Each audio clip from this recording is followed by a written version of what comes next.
Once again, good morning, everybody. To appreciate the readings today and the celebration of our faith in the sacrament of the Eucharist, once again, we turn to our basic context, what is life is our journey.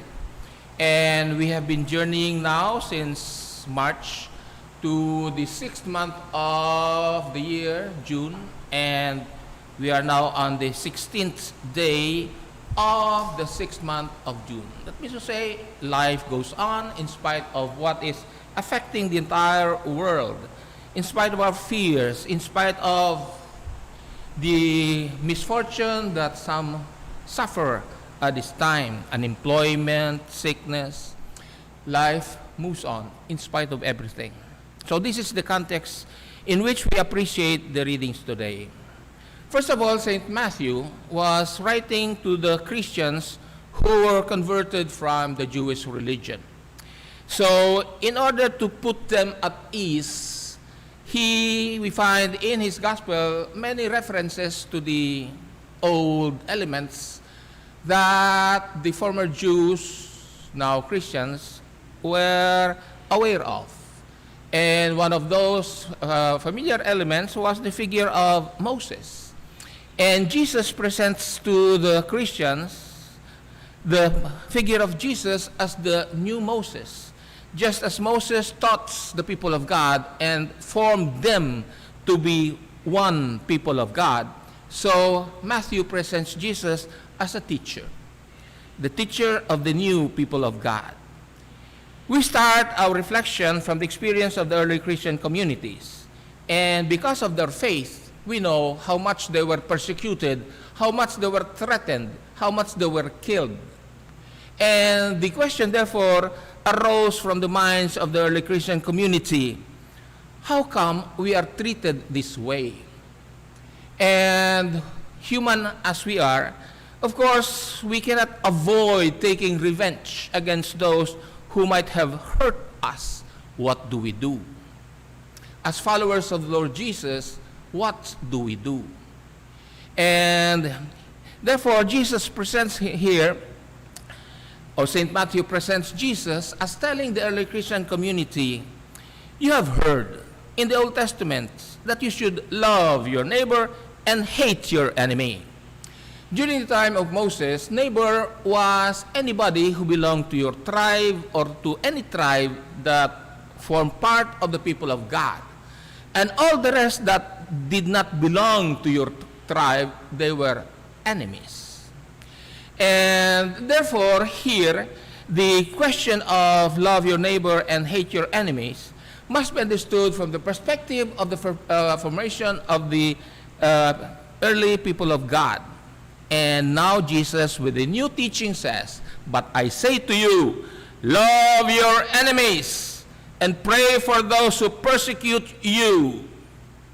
So here, Jesus tells the early Christian community that the love of neighbor must be extended to those who even hate them, to those who persecute them, to the so-called enemies. What are the early Christian community telling us today? We will always have enemies. We will always have people who will persecute us, not only on account of our faith, but for almost every reason that there is in the world, there will be enemies. And the Lord adds something that is from our human nature, from our experience. Don't you love those who love you? Don't you greet those who greet you? Don't you do good to those who do good to you? And Jesus poses the challenge. What is new to that?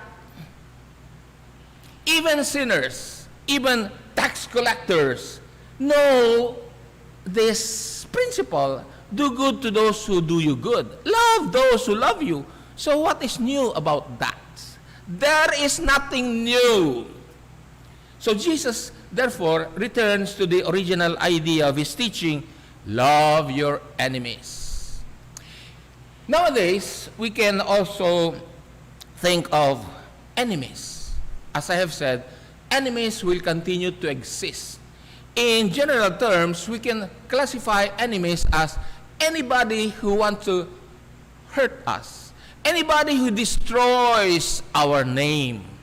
So we think of the modern days, and there are actually modern enemies. We call them bashers. We call them trolls, because their only purpose is to destroy you, destroy your good name. And one thing, because they're getting paid to do that. So how do you love them? I found two wonderful ways to love the modern enemies whom we call bashers and trolls from celebrities. One celebrity says, allow them to be free in their speech. Allow them. And the other celebrity more drastically puts them in their place by answering them. So we find here two extremes of how to love your enemies. Not even from the perspective of the Christian faith. It is just from the perspective of a good human being.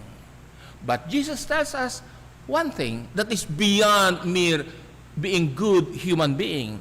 He tells us, be perfect, God, just as God is perfect. In other words, the Lord is saying, be like God. Love your enemies. Love everybody. So, in today's 16th day of the 6th month of the year, Jesus is telling us in our journey today, you have enemies? Love them. Or perhaps we are also their enemies.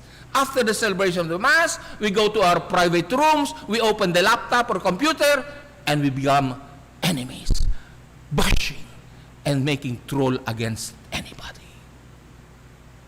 The challenge continues, but the teaching supersedes the challenge. Be like God.